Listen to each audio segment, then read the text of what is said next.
Okay, we're going to 1 Corinthians, the 8th chapter, and we're going to look at verse 4.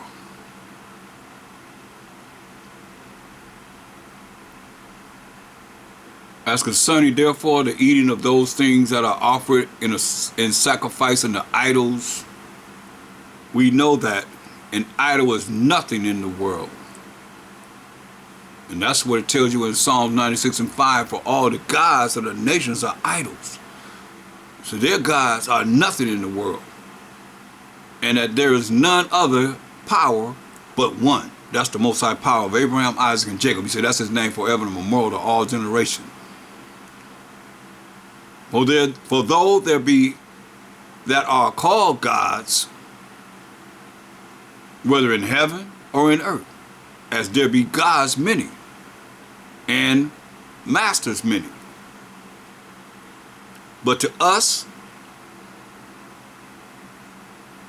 there is but one power, the Father, of whom are all things, and we in him, and one Master of MASHAYACH YAHAWASHI, by whom are all things, and we by him. Howbeit, there is not in every man that knowledge. For some with conscience of the idol, unto this hour eat it as a thing offered unto an idol, and their conscience being weak is defiled. See, that's why I say a lot of people are still in darkness. You think about it. Because they tell you that we're not under the law. And therefore, the law says you're supposed to eat certain things in Leviticus 11 chapter. Right? But they already been in these idol temples, what they call churches, because are they teaching the moral laws, the civil laws, the dietary laws, the ceremonial laws that the Most High created with his finger, the work of the Most High? So if not, then what power are they dealing with? When you finish the church and then you go down and you have your dinner, you got your greens with your hog maws and the ham hocks and the ham that you're going to have for Easter for show, the revenge that wild pig that killed Tammuz, that custom, that tradition that's been going on long before you came on the earth. You just a bunch of robots and robot T's, not knowing that you're doing the things that the pagans brought into our customs through Constantine, all the way back to approximately 325 AD. Until this day. You know, I remember seeing people, our people, Israelites, lined up a long ways from the entrance of this place that have honey glazed hams, waiting to get their honey glazed ham for Easter, bringing in the spring equinox, Semiramis, to honor her, the fertility god. Same one they were honoring in the Bible, Diana. Let me show you. So we got one power. She called by many names, but you'll see. That's why during Easter what they have. The rabbit. What color is the rabbit? What color is the rabbit that they buy? Chocolate rabbit, right? What do jelly beans have to do with Easter? And eggs. You know why they're there? Look. That's her right there. That's what y'all worship when y'all worship Easter. Bring her in, that fertility god. That's her right there. Semiramis. Diana. All kind of different names that she named. Select you most have even mentioned them. But this is what you're doing. That's why you eating in these pagan days, that the pagans know that They have everybody honoring their day, and you think it's something holy. It ain't nothing holy about it. Show me the feast of the Most High in Leviticus 23rd chapter that you can include Easter there. You can't. In the pagan Romans, you see it in Acts, they waiting on their day of Easter to pass before they're going to do whatever they're going to do, just like it is in this system. Ain't nobody, whenever you ever heard anybody say, we're going to wait till after the Passover, Feast of Unleavened Bread, the Feast of Blowing of the Trumpets to do something. You never heard that ever. What political leaders ever said that? If thou can say. I bet you hear them say they're going to wait till after Easter, after Christmas.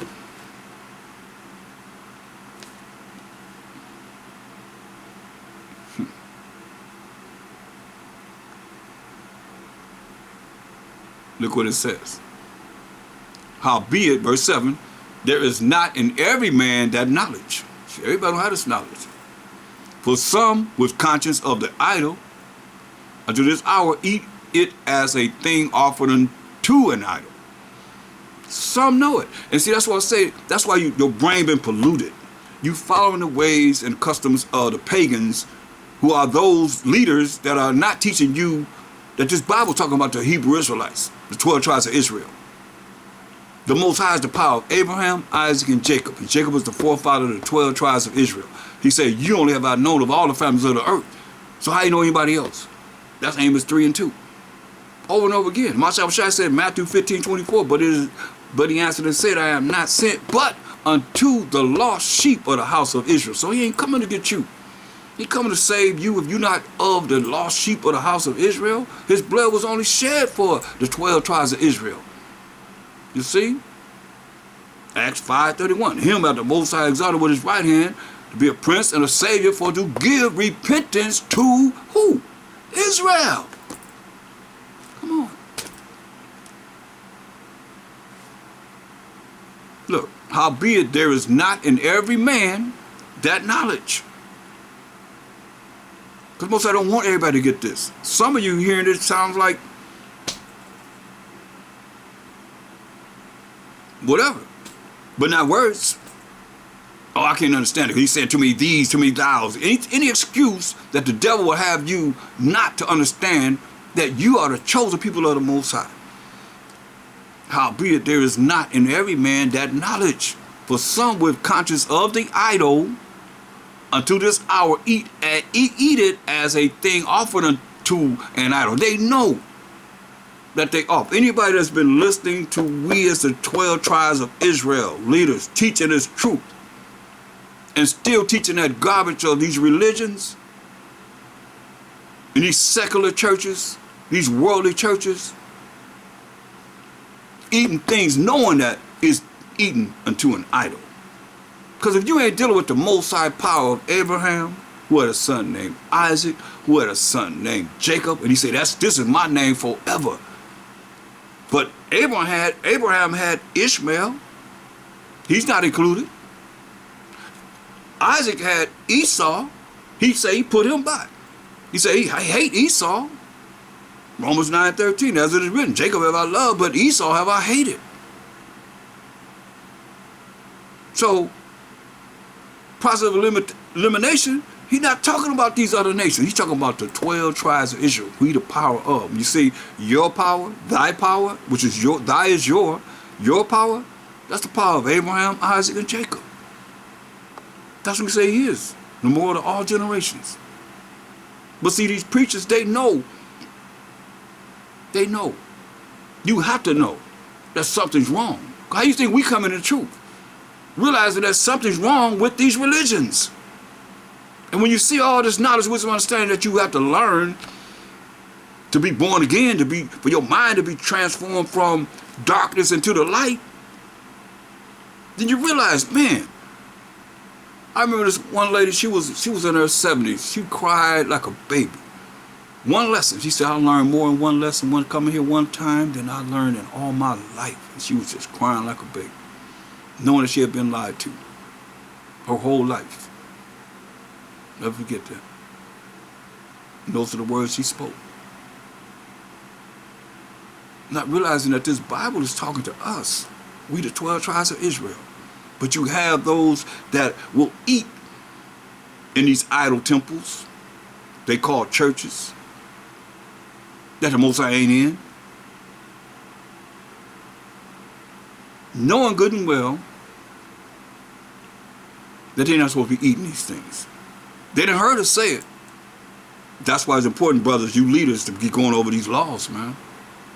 Moral laws, civil laws, dietary laws, ceremonial laws. Howbeit there is not in every man that knowledge, for some was conscious of the idol. Conscious of the idol. Hear that? Unto this hour eat it as a thing offered unto an idol. Straight up. In these churches. And when they finish, we're going to invite the preacher over to your house, and you got all kind of abominations before him. And he know that we're supposed to be doing this. And their conscience being weak, hear that? Their conscience being weak is defiled. Their mind being weak is defiled. Defiled, y'all. Look. Make sure you understand. I made a statement. I said the Most High ain't dealing with these churches. Acts 7. Just go over a few chapters. Acts 7, 48. Howbeit, the Most High, who I serve, dwelleth not in temples made with hands. You know? Most High ain't dwelling in temples made with hands, as said the prophet. Say, heaven is my throne, and earth is my footstool. A footstool is something you put your heel on.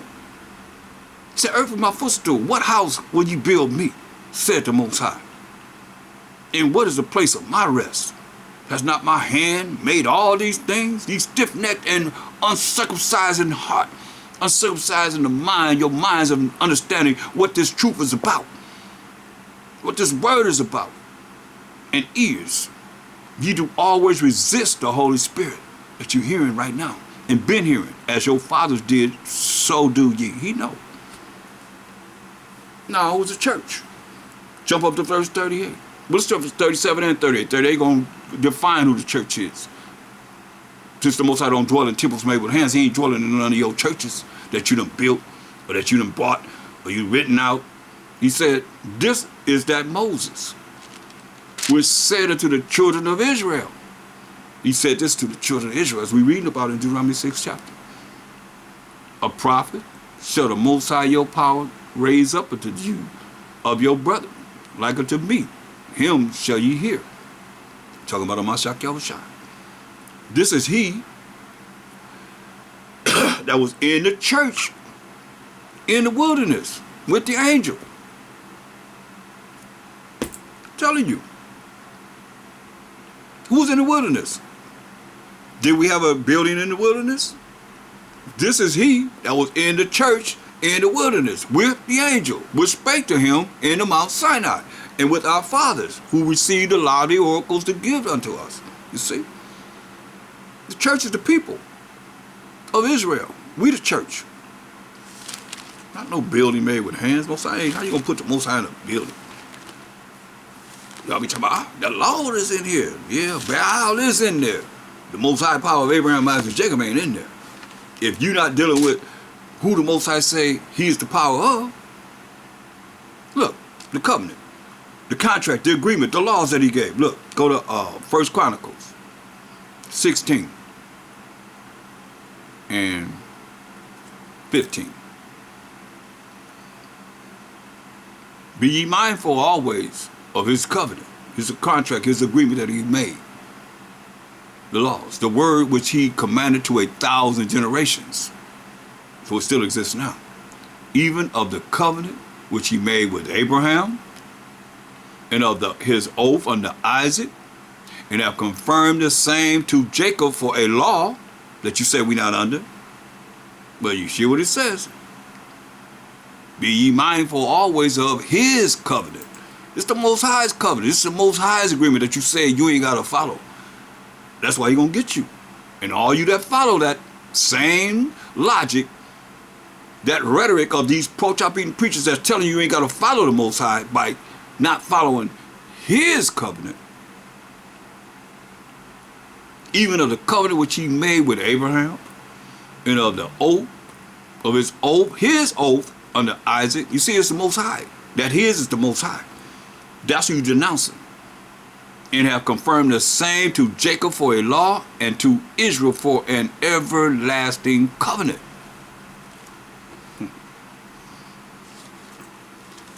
Let's see. You got to hear this and understand this more so than it's been taught.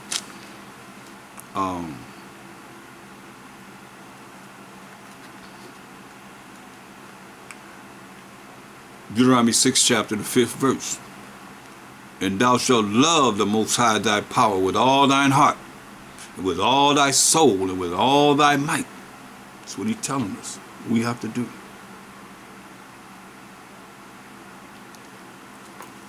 Matthew 22. MASHAYACH is saying the same thing. That's why I don't understand how y'all could think that in your wildest dreams that he taught something different. All he had to go by was the law and the prophets, the Old Testament. Let's look at Matthew 22 and start at verse 35. Then one of them, who was a Pharisee, which was a lawyer, asked him a question, tempting him and saying, Master, which is the great commandment in the law? Which is the great commandment in the law? Right? MASHAYACH said unto him, Thou shalt love the Most High thy power with all thy heart, and with all thy soul, and with all thy mind. This is the first and great commandment, and the second is like unto it. Thou shalt love thy neighbor, who are the Israelites, as thyself. On these two commandments hang all the law and the prophets. You see? Go to Leviticus, the 19th chapter. We've been seeing this, love thy neighbor as thyself. Leviticus, the 19th chapter, we'll read verse 1 and 2 first. And the Most High spake unto Moses, saying, Speak unto all the congregation of the children of Israel, and say unto them, Ye shall be holy, for I, the Most High, your power, am holy, right? So it's talking to the children of Israel, the 12 tribes of Israel. Now we jump up to verse 17. He said, Thou shalt not hate thy brother in thine heart, in your mind. Thou shalt in any wise rebuke thy neighbor, and not suffer sin upon him. Thou shalt not avenge nor bear any grudge against the children of thy people, but thou shalt love thy neighbor as thyself. I am the Most High. That's where that comes from. That's the law. You see, all that intertwined into what he's saying. Thou shalt love thy neighbor as thyself. You see, meaning we, the children of Israel. That's the law.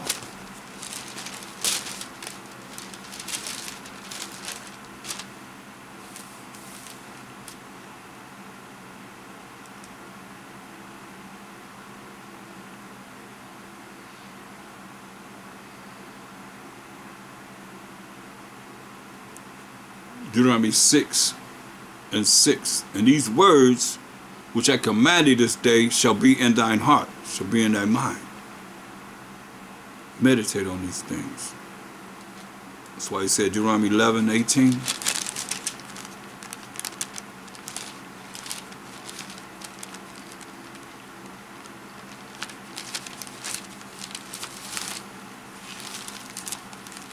Let's start with this. Let me do this easy. Deuteronomy 11 and 18. Therefore shall ye lay up these my words in your heart, in your mind, y'all. Lay these words in your mind and in your soul,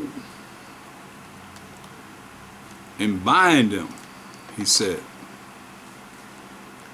for a sign upon your hand, that they may be as frontlets between your eyes. Same thing he told us in Deuteronomy 6th chapter. These words between our eyes, looking at these words in the Bible. You shall teach them your children, speaking in them when thou sittest in thine house, and when thou walkest by the way, and when thou liest down, and when thou risest up. And thou shalt write them upon the doorposts of thine houses and upon thy gates. In doing this, that your days may be multiplied, and the days of your children in the land which the Most High sware unto your fathers to give them, as the days of heaven upon the earth.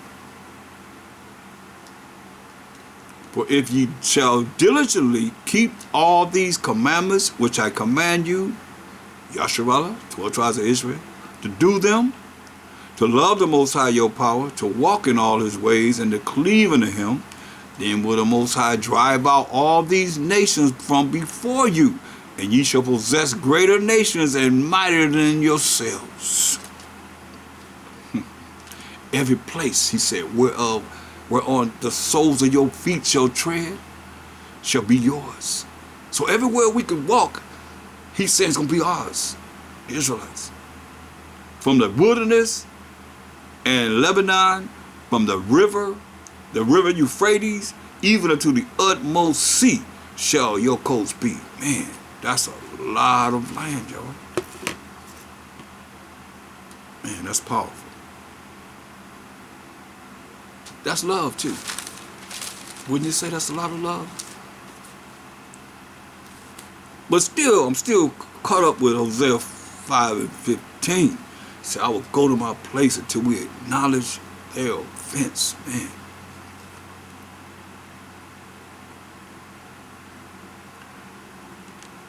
Deuteronomy 6 and 7. And thou shalt teach them diligently unto thy children, and shalt talk of them when thou sittest in thine house, and when thou walkest by the way, and when thou liest down, and when thou risest up. That means you have to have the Spirit of the Most High in you already talking about the Most High and the things that he's done and the things that he's telling us for his law, statutes, commandments, to teach them to the children. You got to know them yourself. That's what we did. We learned this. From birth all the way to 5 years old, under the mother's care, from 5 years old to 12 years old, in the curriculum of school, and from 12 to 30, the curriculum of spirituality, of understanding what it is we're supposed to know in manhood and womanhood, and understanding this word. Our culture as an Israelite. That's why 30 to 50 is the ministry. You're not in the ministry till you're 30 years old. 30 to 50. And after you pass 50 years old, then you become an elder. That's our custom.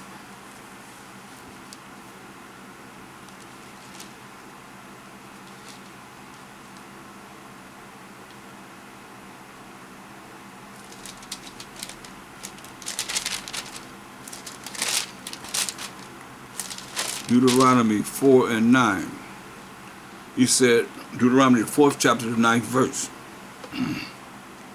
He said, only take heed to thyself and keep thy soul diligently, lest thou forget the things which thine eyes have seen. See, they seen all those plagues that the Most High brought upon the Egyptians. The Most High did all that to get him a name. Like he gonna do it, all the plagues, like he said, come out of her, my people. That you be not partaker of her sins in Revelation 18 and 4, that you receive not of her plagues. He gonna plague this place. He gonna bring it down. Because they didn't exalt himself in pride. He bringing it down. Understand, overstand this. That's why I say only take heed to thyself, to yourself. Take heed to yourself, pay attention to yourself. And keep thy soul diligently, lest thou forget the things which thine eyes have seen, and lest they depart from from thy heart, from your mind, all the days of thy life, but teach them thy sons and thy sons' sons. You hear what he said? So he told we're supposed to be teaching these laws, such commandments to our sons and our sons' sons. But you know how powerful the man was in teaching his children these laws, statute commandments. They could be righteous.